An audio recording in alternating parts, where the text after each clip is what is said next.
अस्सलाम वालेकुम ګرانو مینوالو امید لرم چې روغ جوړ بوي او د ژوند په مزو کې بوي عزتمندونه ویډیو کې درته هر کله وایم عزتمند ډیر افسوسناک دردناک واقعیا مخې درغه له کوهات سره ظالم تعلق لرونکي ظالم پلار راپاسیدل او خپل د ګل په شانتي د اتو کالو ماشوم ډیر په بيدردي سره قتل کړل او دا کیس د بیګا د رجماتینه یو 15 منټه مخکې دا کیس شوی دی چې پلار ظالم راپاس او خپل زوی ډیر په بيدردي سره قتل کړل مرګرو د دنه سړی نه چې کله گرفتار شو ورنه یوسف جان انټرویو کړ نو د خبرې په خپل په دې ویډیو کې تاسو وګورئ چې دا سوي او د خپل د بچی باره کې څه خبرې مرګرو ویډیو کتنه مخکې که تاسو زموږ په دې روشنی کلیک چینل کې نوی وي نو زموږ چینل د سره ضرور سبسکرایب چې زموږ کومه نوی ویډیو راځي چې هغه تاسو ته زر تر زر دررسي او د دې سره د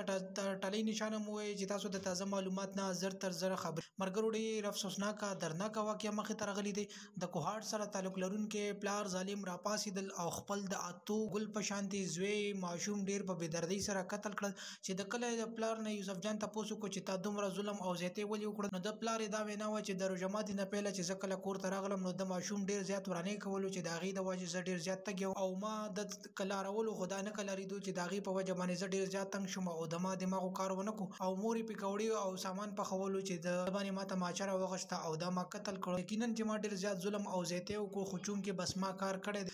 ز په دغه ټیم کې پزان پوی نشم او ما په د ډازو کو او دا می قتل کړل او ما ډیر یقینا چې ډیر زیات ظلم او زیاتې کړي مرګري د یوسف جان سره د ماشوم د پلار خبرې وی چې کله یوسف جان ونه انټرویو کوله نو دغه پلار د ماشوم پلار دا خبرې کولی او هغه وی چې مور خزم اوس ډیره زیاته خپه ده او جړیدا او زمانه طلاق واړي چې زتا سره نور وخت نه تیروم ځکه چې زما د ګل په شان دي زویو چې هغه تا بی ګناه قتل کړو مرګرو دغه ماشوم پلار وی چې مان ډیر زیات ظلم او زیاتې شوی دی مرګرو نور معلوماتي ویډیو غانې لپاره چینل ضرور سبسکرایب کړئ ډیره مننه شکریہ